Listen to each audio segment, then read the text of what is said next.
A graça e a paz do nosso Senhor e Salvador Jesus Cristo, meus queridos irmãos, graças a Deus, é motivo de muita alegria de poder estar aqui retornando com vocês com mais um vídeo aula para o nosso aprendizado. Isso é muito bom ter vocês aqui conosco, pois sem vocês não seriam feito Escola Bíblica Dominical, né? E eu creio que todos vocês aí assistindo, dando esse apoio para nós, para o nosso canal, né? Conhecereis a verdade e a verdade vos libertará. Eu creio que tudo irá bem para a glória de Deus. Nós estamos aqui com a lição muito importante, a lição 8. A lição 8 que vem falando sobre a disciplina na igreja, né? Como eu prometi que na aula passada que nós iríamos trazer a lição 8 falando sobre a disciplina. É necessário que haja a disciplina para que não fique um negócio assim bagunçado, né? Todo mundo fazer o que quer e andar fora dos padrões bíblicos. E isto não é bom, pois nós sabemos que aqueles que desobedecem à palavra de Deus, ele passa por momentos difíceis, né? Tem que passar por disciplina aqueles que andam, né, de qualquer maneira, para que possa se voltar para o caminho. Semana passada nós estudamos sobre o ministério da igreja e hoje nós vamos aqui estudar sobre a disciplina na igreja. Em todo lugar tem que ter uma disciplina, isso é na família, isso é no governo, isso é em organizações, tudo tem que haver uma disciplina, né? Louvado seja o nome do Senhor. E nós iremos aqui estar discorrendo. Eu quero começar com uma frase que falou o Spurgeon, né? Spurgeon, ele disse que o evangelho é como um leão faminto que está enjoalhado ali, né? Está ali no seu guardadinho ali na sua jaula, né? Mas quando nós louvado seja o nome do Senhor, de modo que nosso papel não é salvar ninguém, e sim abrir as portas às moradas dos leões e deixar que os leões saiam e consumam os corações. Então, aqui nossa obrigação é pregar a palavra de Deus e deixar que a palavra de Deus consuma aí o coração das pessoas, né? Louvado seja o nome do Senhor, com esse desejo de buscar, de estar meditando na palavra de Deus.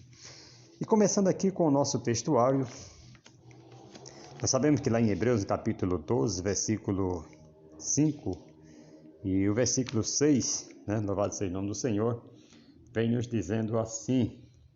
Vamos lá para o textuário, né, que diz: E já vos esqueceste da exortação que argumenta convosco como filhos.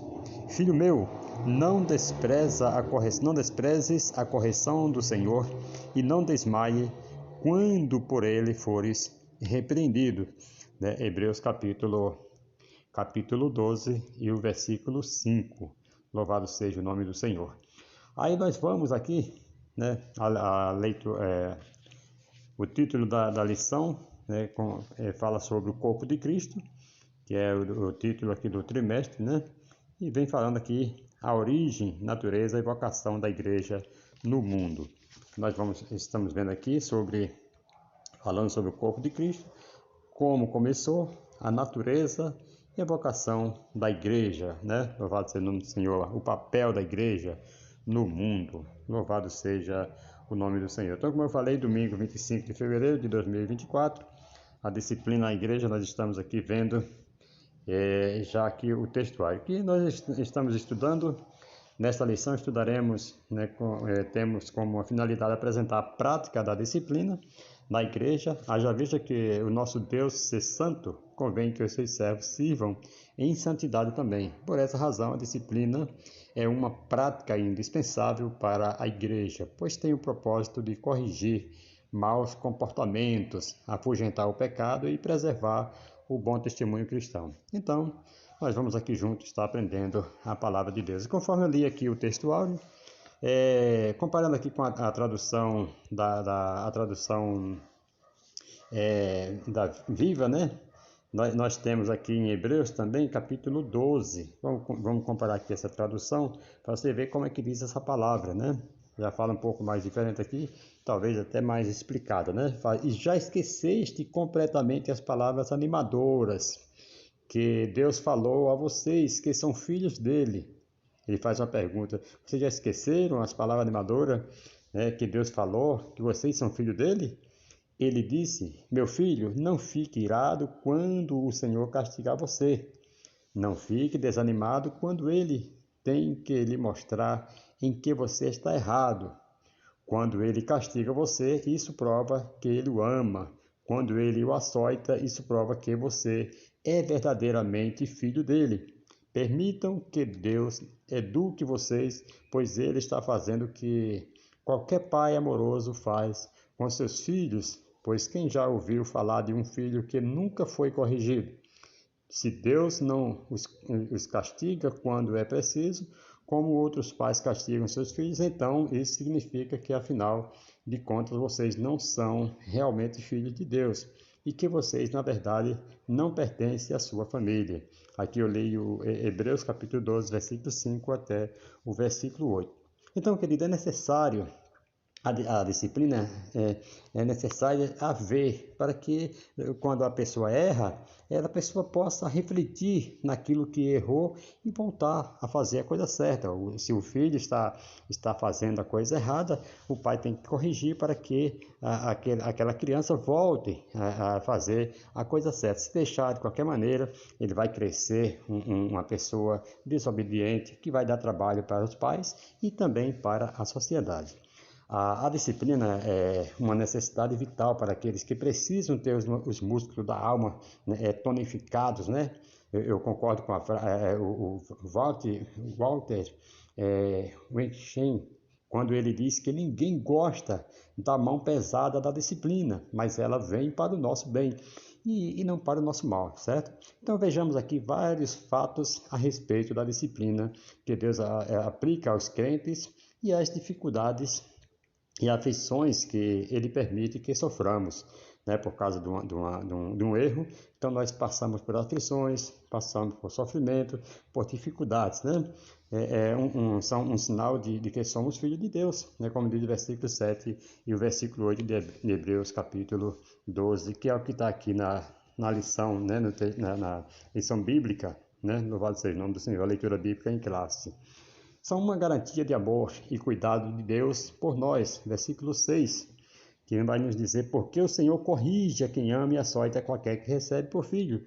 A disciplina do Senhor tem dois propósitos. Primeiro, que não sejamos, por fim, condenados com o mundo, como diz lá em 1 Coríntios capítulo 11, versículo 31 e o 32, e segundo, que compartilhemos a santidade de Deus e continuemos a viver numa vida santificada, sem a qual nunca veremos o Senhor, como diz o versículo 10, 11 e 14. Ouça isso no nome de Jesus, que é da nossa lição. Porque aqueles que, na verdade, por um pouco de tempo nos corrigiam, como bem lhes parecia, mas este para nosso proveito, para sermos participantes da sua santidade. Na verdade, toda correção presente não parece ser de gozo, senão de tristeza. Aqui o escritor aos Hebreus falando, mas, capítulo 12 de Hebreus, versículo 10 e 11 e 12, né? Louvado seja o nome do Senhor. Então, nós sabemos que nenhuma correção parece proveitosa. Às vezes a pessoa quer ficar até com raiva de quem está corrigindo, mas no final você vai ver que é para o seu bem, né? Há dois possíveis resultados aqui da disciplina do Senhor. Primeiro é que podemos suportar as adversidades, às quais o Deus nos leva a submeter-nos à sua vontade, e continuamos fiéis a Ele. Versículos 5 e 6 da leitura de Hebreus 12. Fazendo assim, continuaremos a viver como filhos espirituais de Deus, versículo 7 e o versículo 9. Ao versículo 9, né? E a compartilhar sua santidade, versículo 10, e produziremos então fruto da justiça, como diz o versículo 11, né?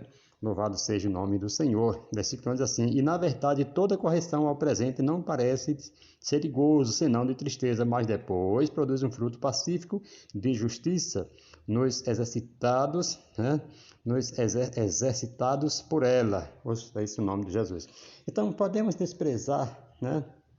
Podemos até desprezar a disciplina de nosso Pai, como diz o versículo 5, né? Rebelar-nos contra ele por causa do sofrimento e da adversidade, e daí cairmos em apostasias, né? Voltando lá em Hebreus capítulo 3, versículo 12 ao 14, e Hebreus capítulo 12, versículo 25. Então, se a pessoa cair, né, é em apostasia, se a pessoa não aceitar a correção de Deus, aí pode então sofrer o dano, né? Ouça isso no nome de Jesus. Então, jamais devemos rejeitar a correção do Pai. Ouça isso no nome do Senhor e Salvador Jesus Cristo. E a verdade prática vai nos dizer: a disciplina cristã é uma doutrina bíblica necessária, pois permite ao crente refletir o caráter de Cristo. Então, quero aqui demonstrar a necessidade da disciplina com base em um texto bíblico. Há muitos outros aspectos que comprovam a sua importância, mas por ora quero destacar somente uma passagem bíblica, né? Que vai nos dizer: nenhuma disciplina parece ser motivo de alegria, como nós já lemos agora, versículo 12, de alegria no momento, mas sim de tristeza. Mais tarde, porém, produz fruto de justiça e paz para aqueles que por ela forem exercitados, né? Capítulo 12, versículo 11 de Hebreus, conforme nós falamos. Aqui é na tradução NVI. No momento em que está sendo aplicada, nenhuma disciplina é agradável nem para o pai e nem para o filho, mas seu efeito é proveitoso. Eu tenho certeza que tem pai que vai disciplinar seu filho, ele faz isso com muita dor, né, no coração, mas ele disciplina porque ele sabe que vai causar um efeito lá no futuro, vai dar um fruto para a justiça lá no futuro, né? Então, tenho certeza de que são poucos os filhos que acreditam quando os pais dizem: isso dói, mais em mim do que em você. Ainda assim, é verdade, o pai não tem prazer algum em disciplinar os filhos, mas os benefícios posteriores tornam a correção uma prova do seu amor. Quais são alguns desses benefícios? Vamos ver aqui. Em primeiro lugar, temos o fruto pacífico, né? Fruto de justiça. Em vez de continuar a pecar, o filho esforça-se para fazer o que é certo, o que é reto diante de Deus. Também temos pais, ao invés de guerra, temos fruto pacífico, né? Então a rebelião cessou e o filho encontra-se em terna comunhão com o pai, certo? Então, quando ele age de uma forma correta, ele agora tem uma comunhão, né? Uma terna comunhão com seu pai. Aí nós vamos aqui agora para a introdução, louvado seja o nome do Senhor. Nós vamos correr um pouco para que dê tempo de nós estarmos explanando aqui toda a lição, né? Louvado seja o nome do Senhor. Então, amado, nessa lição estudaremos a prática da disciplina na igreja. Embora seja muito necessária a disciplina como prática da igreja cristã, vem sendo esquecida e negligenciada por muitos, né? Isso aí nós sabemos que está sendo negligenciada já há muito tempo por muita igreja, muitos pastores, muitos líderes estão deixando de disciplinar com medo de tomar um processo, com medo de uma coisa e outra, e assim o povo vão, né, desbaratinando todo, fazendo pelo caminho do mal, do erro. Então, é muito esquecido, está sendo muito esquecida aí a disciplina, negligenciada por muitos. Ora, uma igreja que não corrige seus membros perdeu a sua identidade, não passando de um mero grupo social. O resultado disso são igrejas fracas, anêmicas e sem testemunho cristão. A igreja está aberta para todos, mas não pode aceitar tudo, né? Sabe por quê? Porque a igreja não é regida pelas opiniões, né, modas ou costumes do mundo, não, mas pela palavra de Deus, que é a sua regra de fé e prática. A igreja não pode se conformar com o pecado, a mentira, a injustiça, a idolatria, a imoralidade ou qualquer outra coisa, não, jamais, né? Qualquer outra coisa que ofenda a Deus e prejudique o seu povo. Ouça isso no nome de Jesus. Um dos sinais que a igreja está perdendo seu discernimento espiritual e se tornando carnal e mundana é justamente a ausência de disciplina.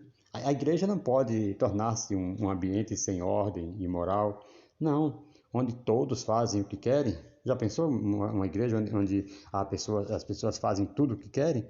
Aí fica difícil, né? Louvado seja o nome do Senhor. Fica difícil para que seja realmente uma igreja. A igreja, já está falando, é povo chamado para fora, é um povo separado, então não pode continuar com o mudanismo, né? Louvado seja o nome do Senhor. Agradecido ao nome do Senhor e Salvador Jesus Cristo. Se a gente for ver lá com referência aqui a Hebreus, né, o textuário que nós lemos aqui, Hebreus capítulo 12, versículos 5 e 6, aí tem uma referência lá em Provérbios 27 e 5, diz: melhor é a repreensão aberta do que o amor encoberto. Na sedução, né, aqui na tradução NBV, vai nos dizer que diz assim, uma repreensão franca vale mais que o amor escondido, né? Então, é melhor o castigo de quem nos ama de verdade do que os beijos dados por um amigo falso, né? Nessa tradução NBV. Então, que é a nova Bíblia Vida, né? Louvado seja o nome do Senhor. Então, nós temos que aceitar, né, que é bem melhor uma repreensão, louvado seja o nome do Senhor, do que um elogio, do que um amor encoberto, um amor falso, que vai te levar. Imagina a pessoa ver você praticando um erro e ele te elogiar, e ele falar que você está certo, sabendo que você lá na frente vai se dar mal, e eu vou deixar você, né, continuando fazendo atrocidade, continuando enganando, continuando adulterando, e isso aí vai fazer com que lá na frente, né, pelo conhecimento verdadeiro da Bíblia, que não mente, que é inerrante, eu sei que você lá na frente vai se dar mal, e eu deixar você continuar fazendo o erro. Então isso não é o amigo é aquele que repreende, que mostra o perigo, que mostra o erro que a pessoa está praticando e em que a pessoa pode cair lá na frente. O amigo é aquele que mostra o perigo, ouça isso no nome de Jesus, que disciplina. Então, queridos, devemos nos santificar, devemos castigar, né, o nosso filho que está errando, para que ele não venha cair no abismo lá na frente. A Bíblia diz que a vara, ela afugenta a astúcia da criança. Então, se nós não usarmos sempre uma varinha para corrigir, para disciplinar, então aquela criança vai ficar. A Bíblia diz até que a vara afugenta, ela afugenta a loucura da criança. Então, se nós não fizermos isto, a criança lá na frente vai sofrer e nós vamos nos sentir culpados por isso, né? Louvado seja o nome do Senhor. Aqui no primeiro tópico, né, vai nos dizer aqui a necessidade da disciplina bíblica. Deus é santo. Então, vamos ver aqui direto pulando aqui já para esse tópico, né? Nós não vamos ler tudo que está na lição, porque vai ficar muito grande aqui esse nosso diálogo aqui, essa conversa que eu estou tendo com você, né? Mas diz assim: santidade é um dos atributos de Deus e, por isso, é uma das causas que justificam a necessidade da disciplina na igreja. Lá em Levítico 11:45, Deus falou: eu sou santo. Quando Deus se fez presente na nossa pecaminosidade e se evidencia, e vendo isso, Simão Pedro prostrou-se aos pés de Jesus, dizendo: Senhor, ausenta-te de mim, porque sou um homem pecador. Lá em Lucas capítulo 8, Lucas capítulo 5, aliás, versículo 8. Né? Então você vai ver que, na verdade, ele reconheceu o seu erro. Quando ele viu o grande milagre que Jesus fez, ele falou: bom, esse homem é um santo e eu sou pecador. Então ele pediu para Jesus se ausentar dele. Louvado seja o nome do Senhor. Então, querido, a santidade de Deus implica que ele é separado do pecado e se dedica a buscar a sua honra, né? Essa definição contém ao mesmo tempo uma qualidade relacional que é a separação a separação e uma qualidade moral, né? Primeiro, a separação é do pecado ou do mal. Nós temos que nos separar do pecado, do mal, e a dedicação é um prol da própria honra ou glória de Deus. Então, quando nós nos dedicamos, né, a honrar a Deus, separando do mal, separando do pecado, nós estamos honrando a Deus, né? Estamos levando em conta a santidade de Deus. A santidade de Deus fornece o padrão que seu povo, né, deve imitar. Ele ordena seres santos, porque eu, Senhor, vosso Deus, sou santo. Lá em 1 Pedro, capítulo 1, versículo 16. Os crentes da nova aliança também devem buscar a santificação, né, sem a qual ninguém verá o Senhor, como diz Hebreus, o versículo 14 do capítulo 12 de Hebreus. E saber que a disciplina de Deus, querido, é aplicada a nós, para que possamos participar da sua santidade. Hebreus 12:10, como diz lá a leitura bíblica em classe. E o segundo subtópico aqui do tópico 1 vai falar a Igreja Santa, né? Louvado seja Deus. Deus é santo e a igreja também deve ser, porque ele falou ser santo, porque eu, Senhor, sou santo. 1 Pedro, que eu citei agora, 1,16. Mas assim como é santo aquele que vos chamou, sejam santos vocês também em tudo o que fizerem, pois está escrito, sejam santos, porque eu sou santo, né? 1 Pedro 1, 15 e 16. A santidade de Deus, queridos, é parte de sua natureza. Deus é luz e não há nele treva nenhuma, né? Como diz lá em primeira epístola de João, capítulo 1, versículo 5. Toda a santidade que o ser humano tenha em caráter, em conduta aqui, deriva-se de Deus. Toda a santidade que o homem tem deriva-se de Deus, que Deus já é santo, então nós temos que ser santos, não é? Então, ser santificado significa basicamente ser separado para o uso e o prazer exclusivo de Deus. Envolve a separação do que é impuro e a completa consagração a Deus, como diz lá em 2 Coríntios capítulo 6, versículo 14, e 2 Coríntios, né? Aqui no 2 Coríntios capítulo 6, versículo 14, vai dizer assim, que comunhão tem as trevas com a luz, né? O injusto com o justo, o impuro com o puro, né?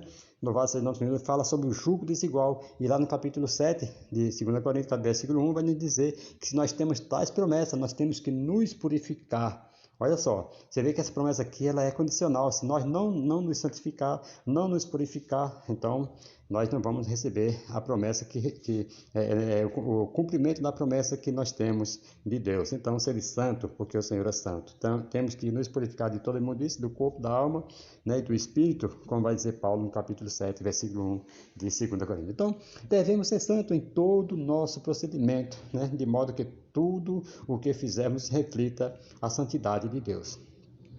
Deixa eu abrir um parênteses aqui. Quando aquela bacia que lá no tabernáculo, quando que seria para lavar o rosto, os sacerdotes se lavaram ali, ele quando chegava perto daquela bacia, ele refletia a sua imagem ali. Então, nós temos que estar refletindo a imagem de Deus também em nossas vidas. Então, para um cristão dedicado, a divisão entre secular e sagrado não existe ao viver para a glória de Deus. A vida toda é santa, até mesmo atividades comuns como comer e beber podem ser realizadas para a glória de Deus, como diz 1 Coríntios capítulo 10, versículo 31.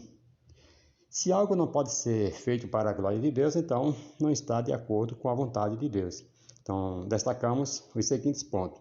A santidade é imperativa porque o Deus que nos chama é santo. Então, aqui é uma ordem imperativa que Deus tem dado ao ser humano, sede santo. Então, uma ordem imperativa, né, que Ele está dando para o homem, sede santo porque eu sou santo. Então, a santidade é imperativa porque precisa abranger todas as áreas da nossa vida. Nenhum aspecto de vida está incluído desse imperativo divino. A santidade é imperativa porque é uma clara exigência das Escrituras, né? Conforme nós vemos aqui, Pedro citou Levítico, quando Pedro falou aquele versículo lá que nós vamos agora de 1 Pedro, né? Capítulo 1, ele citou Levítico 11:44 para sustentar seu argumento, serei santo porque eu sou santo, né? Miller diz que o apelo à palavra de Deus serve para ratificar com autoridade o que foi dito. Pedro não baseia sua exortação em seus próprios pensamentos, não, mas na palavra de Deus. E resumindo aqui, queridos, sabe por que a disciplina é necessária?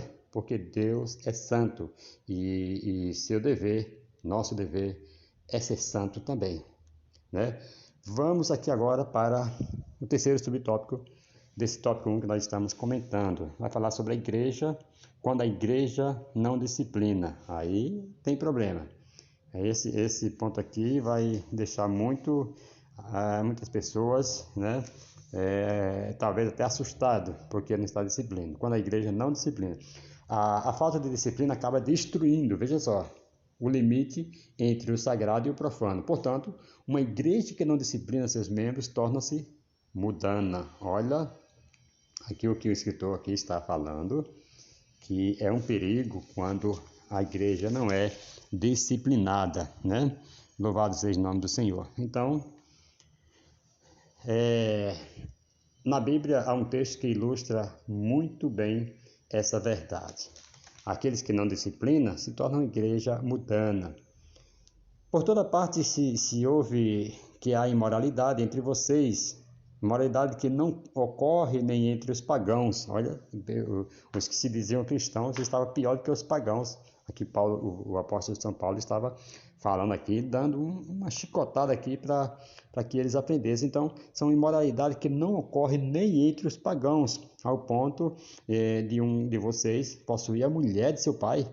Olha que pecado que ele estava cometendo. Se não disciplinar um camarada desse aí, ele vai arrastar, vai para o abismo e vai arrastar pessoas também com ele. Então, ele continua: e vocês estão orgulhosos, não deviam, porém, estar cheios de tristeza e expulsar da comunhão aquele que fez isso? Olha, quer dizer que os outros se orgulhavam disto, né? Talvez quem fizesse isso era considerado mais homens. Hoje em dia a gente vê na sociedade que o pecado para eles agora é um orgulho. Se a pessoa tem 2 mulheres, tem 3 mulheres, eles começam a se orgulhar disto, e outros começam a aceitar, e outros começam a dar risadas, né? E isto deveria ser uma tristeza, deveria ser uma vergonha, expulsar esse imoral, discipliná-lo, né? Ensiná-lo, falar que estava errado. Se ele continuar assim, a sua alma vai para o inferno, vai para o abismo, mas não, começam a achar tudo engraçado, tudo, né, super-homem. Mas isso não é assim. Então, deve ser corrigido, sim, deve disciplinar, né? Como disse Paulo aqui em 1 Coríntios, capítulo 5, versículo 1 e 2. Paulo destaca 4 atitudes erradas em relação ao pecado. Em primeiro lugar, fazer concessão ao pecado, como diz o capítulo 5, versículo 1. 2 coisas estão provocando tristeza no apóstolo Paulo. Primeiro é o fato da concessão ao pecado, e um membro da igreja chegou a ponto de cometer um pecado pior do que o pecado cometido no mundo. No entanto, a maior tristeza de Paulo foi a reação e a atitude da igreja em relação ao pecado do jovem incestuoso. Então, ele estava cometendo um incesto porque estava ficando com a mulher de seu pai. Então, isso aí, Paulo se entristeceu, e deveria ser também a tristeza de todos nós em ver isto, né, e corrigir, e não achar isso aí um orgulho, não achar isso um bonito. Ouça isso no nome do Senhor Jesus. Então, Paulo diz: e contudo andais vós ensoberbecidos, e não chegaste a lamentar, para que fosse tirado do vosso meio quem tamanho traje praticou, né? Capítulo 5, versículo 2. Em segundo lugar, não lamentar nem chorar pelo pecado, né?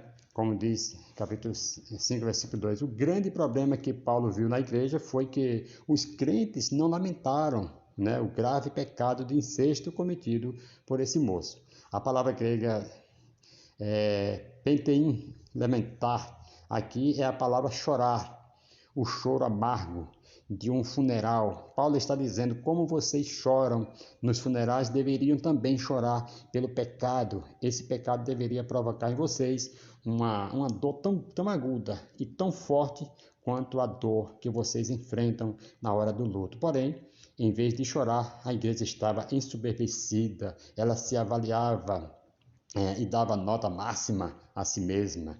Né? Julgava-se uma igreja de mente aberta, onde as pessoas tinham plena liberdade e nenhuma espécie de restrição.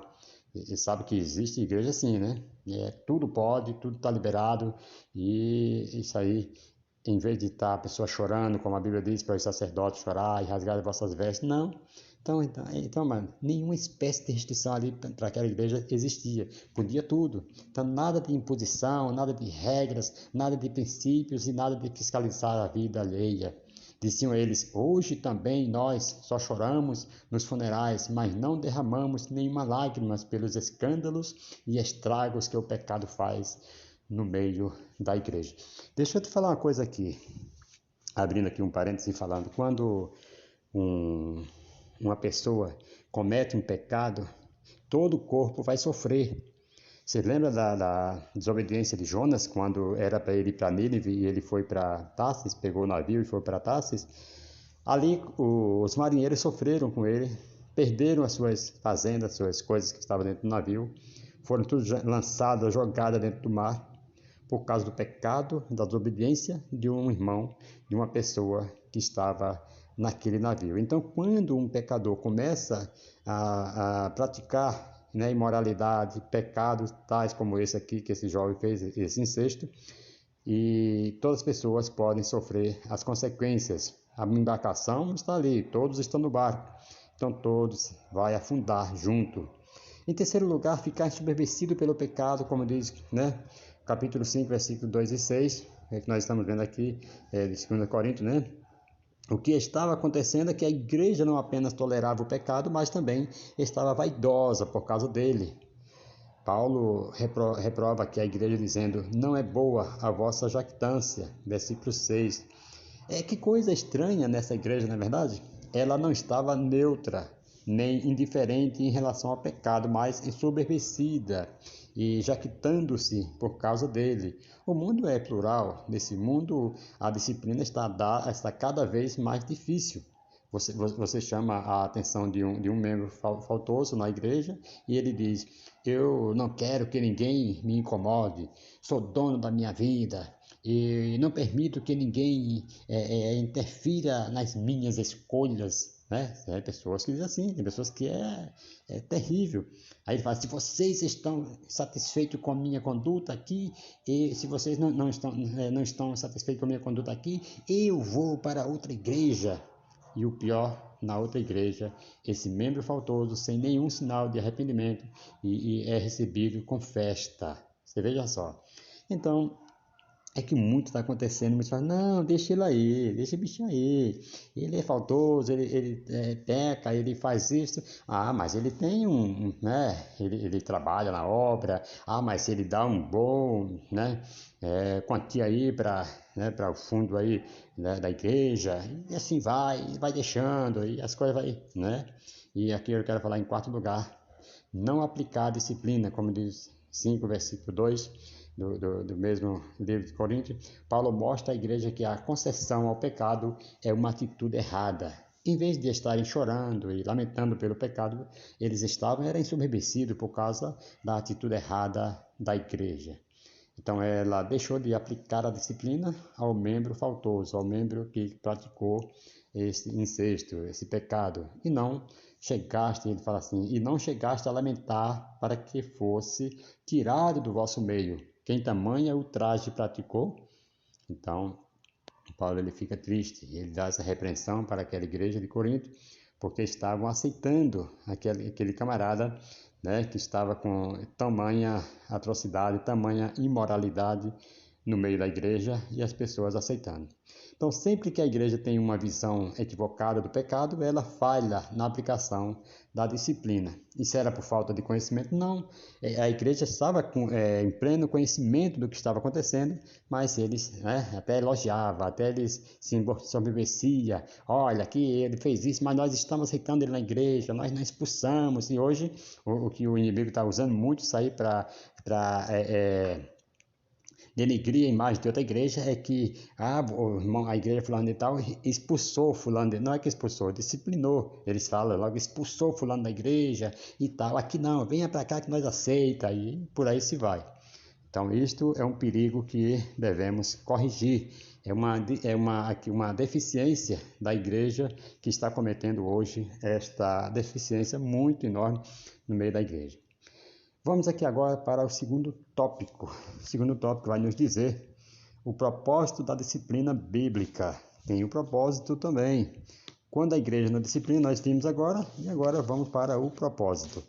Quando a igreja disciplina, amado, é para manter a honra de Cristo, como diz aqui, né, neste tópico 2. Mantendo a honra de Cristo. Então, tiramos aqui uma lição, né, muito bacana para nossas vidas. Quando o pecado não é tratado na vida do crente, Cristo é desonrado, o nome de Deus é blasfemado entre os gentios por causa de vós. Isso foi o que Paulo falou aos Romanos, capítulo 2, versículo 24. Né? Quando Cristo, veja só, quando o pecado não é tratado na vida do crente, Cristo é desonrado e o nome de Deus é blasfemado entre os gentios por causa de vós. Então devemos tomar muito cuidado quanto aos escândalos, porque a Bíblia diz que até mistério que vem os escândalos, mas sai daquele que provoca o escândalo, por quem vem o escândalo, né? Então, se não corrigir o comportamento pecaminoso, né, compromete o testemunho cristão. Qual é o perigo do pecado na igreja? Quero destacar aqui duas coisas. Em primeiro lugar, a contaminação interna, né, que Paulo mesmo diz, né, não é boa a vossa jactância. Não sabeis que um pouco de fermento leveda a massa toda? Lá em Coríntios capítulo 5, versículo 6. Paulo usa aqui a figura do fermento. Um pouco de fermento tem a capacidade de penetrar em toda a massa e fazer toda a massa crescer. O fermento penetra e influencia toda a massa. Paulo está dizendo que o pecado tem o mesmo efeito do fermento. Olha aqui que importante aqui nós lembrar. Tem um ditado que fala que uma laranja podre apodrece todas as demais, né? Se deixar a laranja podre no meio das demais, apodrece todas as demais. Então, tem que ser tratada. Tem que tirar a laranja podre do meio que está ali, que estão boas, que senão vai levedar, vai assim é o fermento. Se um pouquinho de fermento no meio da massa, vai levedar toda a massa, vai fazer ela crescer todas as massas. Então, se a pessoa está uma pessoa tupertuda, outra pessoa orgulhosa, estiver ali no meio, é arriscado deixar todas as pessoas, toda a igreja tupertuda e orgulhosa. Ouça isso no nome de Jesus. E em segundo lugar, o enfraquecimento externo. Capítulo 5, versículo 7. Paulo diz, lançai fora o velho fermento para que sejais nova massa. Como sois de fato sem fermento, pois também Cristo, nosso Cordeiro Pascual, foi imolado. Né? Versículo 7 do capítulo 5. O que Paulo está dizendo? Vocês entendem aqui o que Paulo está dizendo? O que ele está dizendo é que aqueles irmãos convertidos em Cristo eram massa sem fermento. Portanto, eles deviam lançar fora o velho fermento que estava ameaçando a igreja, porque é que a igreja deveria jogar fora esse fermento. Você sabe por que a igreja tem que jogar o fermento fora, o fermento velho? Porque quando a igreja tolera o pecado, ela perde a santidade, a autoridade e o poder. Então o pecado destrói, querido. O pecado faz uma arruaça, destrói mesmo. Então o testemunho, né, ele destrói aqui, o pecado destrói aqui o testemunho da igreja. Um dos maiores perigos que a igreja contemporânea enfrenta é o da inconsistência, né, no testemunho. Um cristão de vida dupla é pior que um ateu. Sim. Mesmo que você se escandalize aí, mas eu quero dizer para você, um cristão de vida dupla é muito pior do que um ateu. Um crente vivendo na prática do pecado é o maior agente do diabo na igreja.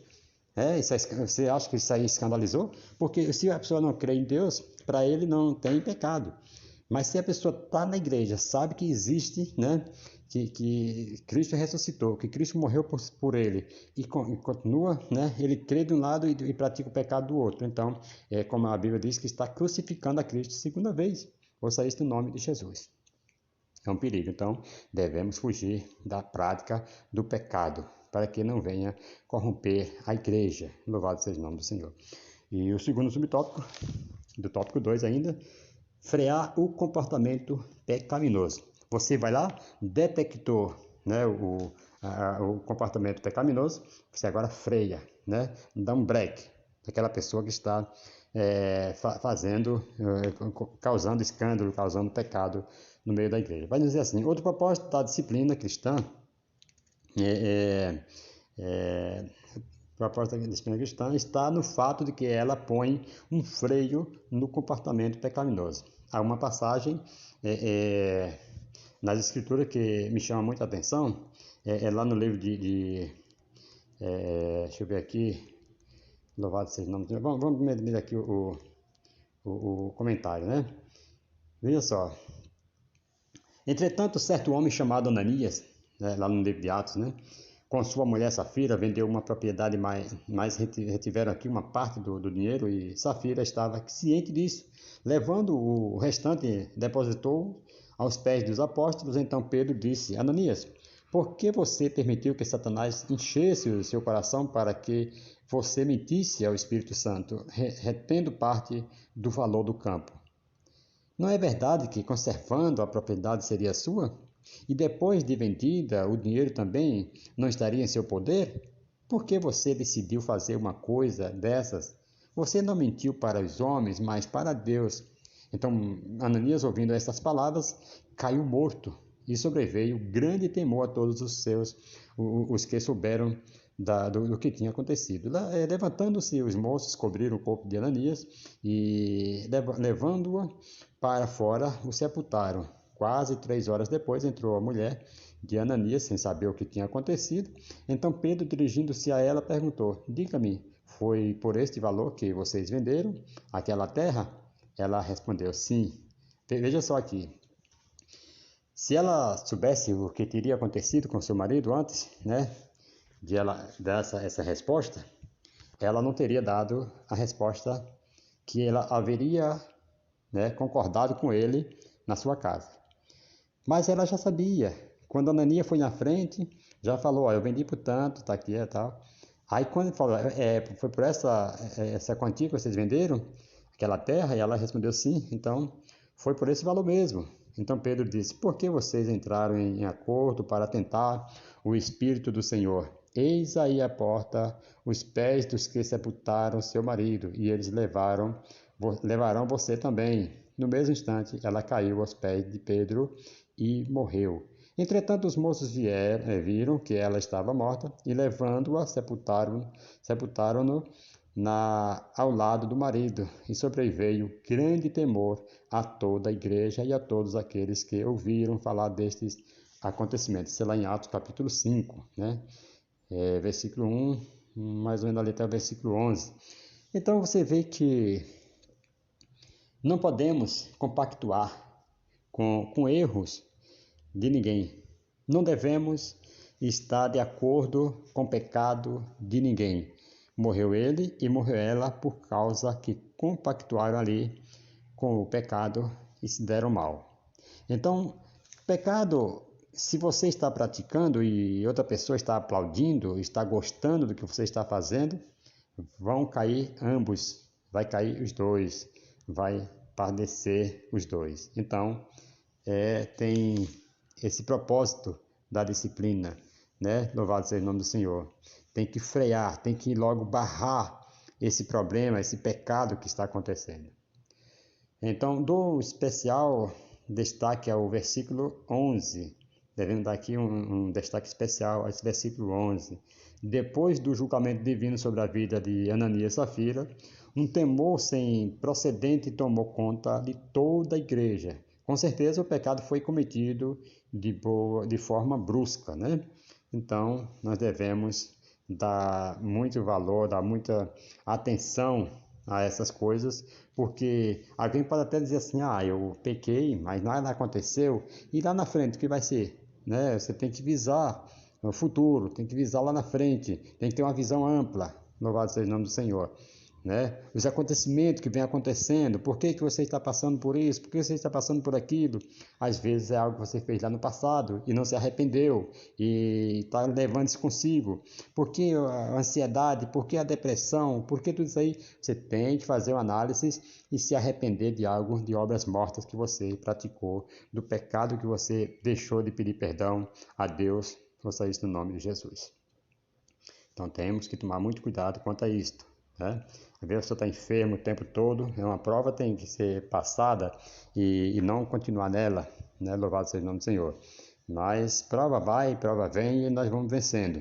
Aí não podemos, né, todo o tempo continuar, né? Louvado seja o nome do Senhor. Então, coisas erradas às vezes pode ter, né, nessa trajetória aí. Terceiro subtópico, ainda do tópico 2 que nós estamos vendo aqui, fala para nós não tolerar o pecado. Ouça isso no nome de Jesus.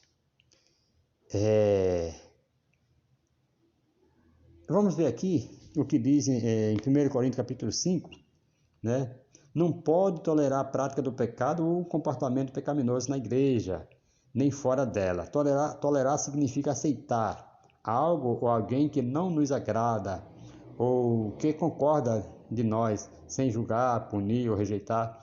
É permitir que existam diferenças e conviver com elas pacificamente. A igreja que tolera pecado torna-se inimiga de Deus.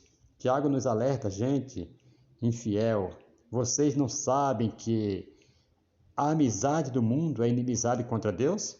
Aquele, pois, que quiser ser amigo do mundo se torna inimigo de Deus. Lá em Tiago capítulo 4, versículo 4.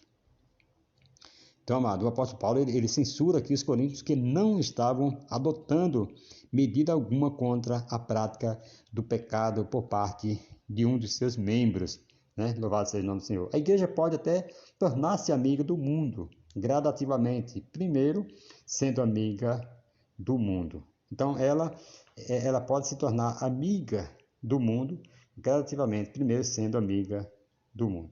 Segundo, como diz o 4:44 de Tiago, né? Segundo, sendo contaminado pelo mundo, capítulo 1, versículo 27. Terceiro, amando o mundo, primeira epístola de João, capítulo 2, versículo 5 ao 17.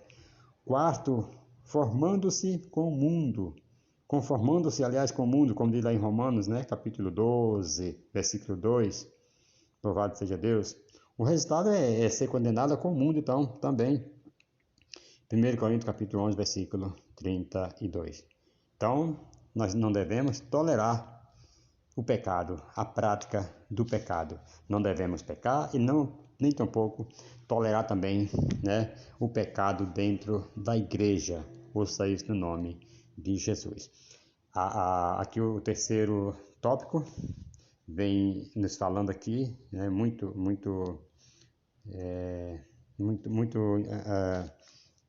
interessante aqui também para nosso aproveitamento, né? Que vai nos dizer as formas de disciplina na igreja. A disciplina como modo de correção, né? Louvado seja o nome do Senhor. As formas de disciplina na igreja. A disciplina como modo de correção. Louvado seja o nome do Senhor. Vamos lá. Em primeiro lugar, as Escrituras mostram a necessidade de sermos corrigidos. A correção contribui para o crescimento e formação do caráter cristão, porque que filho há a quem o pai não corrija, né? Conforme nós estamos vendo lá em Hebreus capítulo 12, versículo 7. É a disciplina que envolve conselho, instrução, repreensão e orientação para que a pessoa mude de vida. É quando o crente é instruído na palavra, pessoalmente, né, do púlpito pelos irmãos ou pelos líderes. Né? Você pode estar pregando e alguém que está lá recebendo a palavra, absorver aquela parte para ele e ver que ele tem que mudar, ou mesmo quando um líder chama o irmão, né, pessoalmente para conversar. Né? O líder às vezes sabe do que está ocorrendo e vai lá e conversa, aconselha. Então nós temos que aceitar a disciplina, né, da forma que ela vier, seja através da revelação na pregação, seja através o líder tomou conhecimento, ele vai lá conversar com você. Temos que ser humilde para aceitar, certo? Não desperdiçar as oportunidades que Deus nos dá. Quando o Senhor usa alguém para nos corrigir, para nos, né, trazer uma palavra, é por misericórdia, porque Ele não quer que nenhum de nós se perca, né? Louvado seja o nome do Senhor. Segundo subtópico, vai nos dizer a disciplina como forma de restauração. Então, quando a disciplina vem, é para que nós sejamos restaurados, né? Louvado seja o nome do Senhor. Então, a disciplina cumpre o importante papel de restaurar o ferido, conforme a instrução do apóstolo Paulo à igreja de Corinto, para que restaurasse o faltoso, né? A comunhão. 2 Coríntios capítulo 2, versículos 5 ao 8. Nos versículos 5 ao 11 de 2 Coríntios, o apóstolo Paulo ele refere-se de modo mais direto ao incidente que causou o problema. Então, observe aqui, observe a graça e a consideração cristãs externas, demonstradas por Paulo nessa palavra. Ele fala, em nenhum momento ele cita a ofensa ou o ofensor. A expressão se alguém causou tristeza pode ser uma referência ao homem que cometeu incesto, né? Mencionando aqui em 1 Coríntios, mencionado em 1 Coríntios capítulo 5, versículo 1. E a outra pessoa que havia causado problemas na congregação. Suponhamos aqui que se trata aqui do primeiro caso. Paulo não considerou o pecado uma ofensa pessoal contra ele, pois em parte havia causado tristeza a todos os irmãos. Os cristãos de Corinto concordaram em disciplinar o ofensor e, ao que parece, o expulsaram da igreja. Em decorrência, ele se arrependeu genuinamente e foi restaurado ao Senhor. Agora Paulo diz aos Coríntios que a punição aplicada bastava e não devia ser prolongada desnecessariamente. Assim como é perigoso para a congregação ser omissa na aplicação da disciplina, quando esta é necessária, também é perigoso não exercitar o perdão. Veja só, quando há arrependimento sincero. Tem pessoas que expulsam as pessoas da igreja por causa que ele cometeu um pecado. Tudo bem que o pecado é muito sério, é muito perigoso no meio da igreja, e expulsam aquele irmão e não perdoa, não dá uma segunda chance. Às vezes a pessoa se arrependeu. É como aquela mulher que foi apanhada no próprio ato de adultério e foi levada a Jesus, né? Quando era pega assim em adultério, eram levados dois ao sacerdote e seria apedrejado, seria julgado e apedrejado os dois. E ali uma turma levaram somente a mulher e o homem dispensaram, então já erraram. Chegando perto de Jesus, Jesus falou assim: olha, aquele que entre vós não tiver pecado, atira a primeira pedra. Então, o que você pode ver aqui, que se alguém ali não tinha um pecado, já pecaram em não levar o homem, né, infrator, o homem que tinha cometido o pecado também. Então, já todos ali já pecaram. Então, já não tinha mais ninguém inocente, que eles conheciam a lei.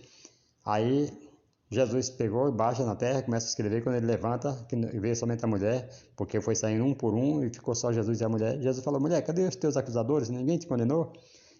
A mulher falou: não, Senhor, ninguém me condenou. Jesus falou: nem eu também te condeno. Então não devemos condenar, devemos perdoar as pessoas que se arrependerem, as pessoas que que se preocupam em voltar, em se converter, né? E praticar boas obras dali para frente. Então tem que dar disciplina, que não seja também muito prolongada, mas também perdoar. Então Jesus falou: nem eu te condeno, vai-te e não peques mais. Então deu uma segunda chance para aquela mulher. Então todos merecem sim uma segunda chance, sem acusação, sem passar no rosto, sem passar na cara o que aquela pessoa fez. Tá? Então isso é muito importante. Então, Satanás está sempre pronto a interferir em tais situações e usar suas artimanhas. No primeiro caso, ele destrói o testemunho de uma igreja que tolera o pecado, e no segundo, oprime o irmão arrependido com grande tristeza. Se é Satanás levando, né, ele destrói aqui, né, oprime o irmão arrependido com grande tristeza, caso a congregação não o restaure. Quando Satanás não consegue destruir pela imoralidade, tenta causar estragos pela tristeza desmedida depois do arrependimento. Então, basta tão somente a pessoa se sentir perdoado, percebeu que está no caminho errado, faça a conversão certa, pegue o caminho certo e você irá receber o perdão divino e da igreja, e todos irão abraçar você com muito amor e vai dar uma segunda chance. Isto é o que significa disciplina e amor. A disciplina com modo de exclusão, como o modo de exclusão, é o terceiro subtópico do tópico 2, do tópico 3, aliás. Irmãos, esse tipo de disciplina é também conhecido como cirurgia. Esse tipo de disciplina torna-se necessário quando a pessoa endurece seu coração, continua no pecado e não dá frutos de arrependimento. Então, agora vem essa disciplina como modo de exclusão. Então, essa pessoa foi, né, está se excluindo, endurece o coração, tá? Aí continua, né, seu coração continua endurecido no pecado, não dá fruto de arrependimento. Então, quando esse tipo de disciplina deve acontecer. Já em carta vos escrevi que não vos associeis com os impuros, refiro-me isto com propriamente, foi lá em 2 Coríntios, né, 6,14, nós estava citando agora, né, refiro-me com isto não propriamente aos impuros deste mundo, ou avarentos, ou roubadores, ou idólatras, pois neste caso teríeis que sair do mundo. Mas agora vos escrevo que não vos associeis com alguém que, dizendo-se irmão, veja só, isso aqui não está falando somente, é aquele que se diz irmão, tá? Porque se fosse assim, a gente não teria que pedir para sair do mundo. É aqueles que se diz irmão e foi impuro, ou avarento, ou idólatra, ou maldizente, ou beberrão, ou roubador, Com esse tal, nem ainda comais, pois com que direito haveria eu de julgar os de fora? Não julgais vós os de dentro? Os de fora, porém, Deus os julgará. Expulsai, pois, de entre vós o malfeitor. Então aqui está falando para os que se dizem irmãos, e sendo tudo isso aí, né, como diz lá em 1 Coríntios 5, 9, ao versículo 13. Então, quando a Bíblia fala lá em 2 Coríntios 6 e 14, está falando, né, que não nos associeis com pessoas, né, o ímpio, está falando sobre o irmão imoral, a pessoa que pratica imoralidade, pecado e continua dentro da igreja. Observa aqui o detalhe que Paulo inseriu ao falar do pecador, dizendo-se irmão. Isto se refere a quem quer se parecer irmão sem o ser. Não fala de uma queda ou tropeço espiritual, mas de uma prática continuada nesses pecados. Né? Excluir não significa proibir a pessoa de colocar o pé na igreja, não, jamais. Né? A pessoa está em disciplina, foi disciplinada, pode participar dos cultos, sim, mas sim, deixar. Então, isso aí excluir não significa proibir essa pessoa de ir lá na igreja, não, mas sim de deixar, reconhecê-la como parte do corpo, e isto envolve deixar de se relacionar. Né? Tito, capítulo 3, 10 e versículo 11. Não impede também de ter comunhão com a pessoa. Isto fica claro que quando o apóstolo diz com tal, nem ainda com mais. Certo? E aqui agora nós vamos para a conclusão. Nesta lição vimos o valor da disciplina, né, da disciplina cristã, sob diferentes aspectos. A disciplina se mostra necessária quando sabemos que Deus é santo e exige que seu povo seja santo. Por outro lado, a disciplina também cumpre os propósitos de Deus quando ela conduz o cristão a se conformar com o caráter de Cristo. Uma igreja indisciplinada, portanto, perdeu o bom cheiro de Cristo, como diz lá em 2 Coríntios capítulo 2, versículo 14. Então, nessa lição, nós vimos o valor da disciplina cristã, como nós estamos falando aqui, né? Louvado seja o nome do Senhor.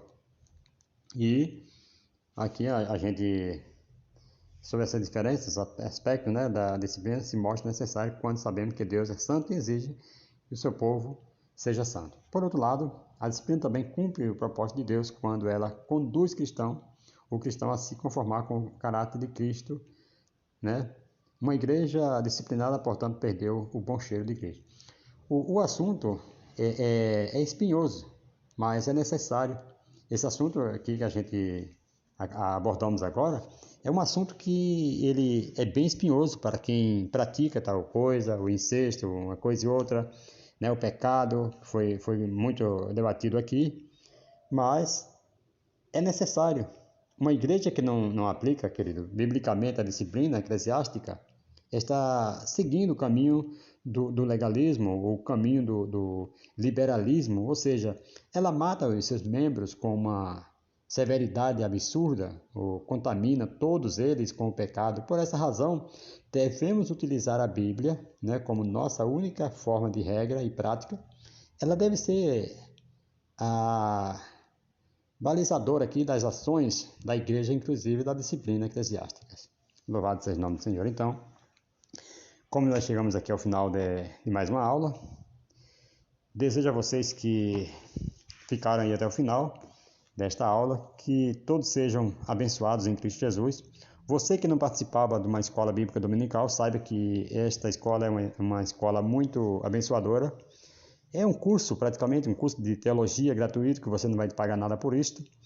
E eu creio que você irá, né, se sentir muito bem se você procurar uma igreja mais próxima de sua casa e participar desse curso, destas aulas maravilhosas que nós estamos trazendo aqui para vocês. Hoje, você que está ouvindo aí pelo canal do YouTube, você pode ir pessoalmente também numa igreja e participar da escola bíblica dominical e aprender, né, a palavra de Deus, para que você não venha entristecer o Espírito Santo de Deus, porque isso corrói, isso acaba com a vida do ser humano. É o pecado, né? Aos poucos ele faz um estrago tremendo na vida do ser humano. Então você vá lá, leve sua família, leve seus filhos, crie seus filhos, né, ouvindo o estudo, a escolinha bíblica lá com a tia lá na sua igreja. Isso é muito bom. Incentive pessoas a andar com bem. Eu quero dizer, tem pessoas que julgam, né, igrejas por ser assim, assado, mas não olhem. A Bíblia diz que nós devemos olhar para Jesus, que Ele é o autor e consumador da nossa fé.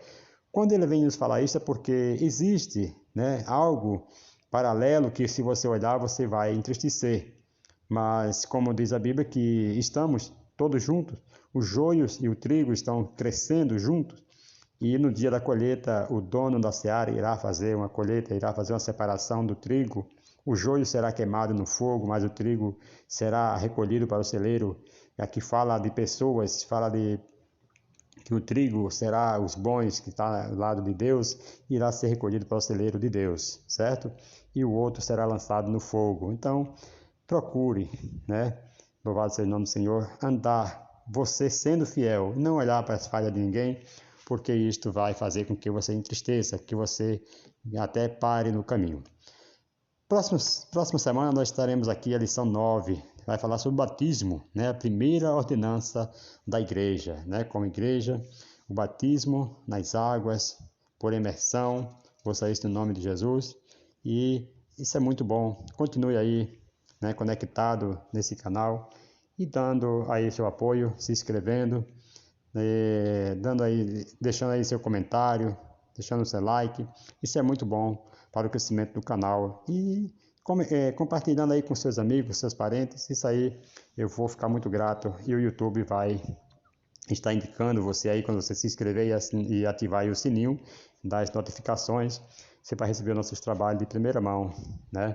Que Deus abençoe, um forte abraço. Se não houver o arrebatamento da igreja, que nós estamos esperando a qualquer momento, né? O arrebatamento da igreja, nós estaremos aqui de volta na próxima semana, trazendo mais um trabalho para a obra de Deus, para a glória do Senhor Jesus. Amém.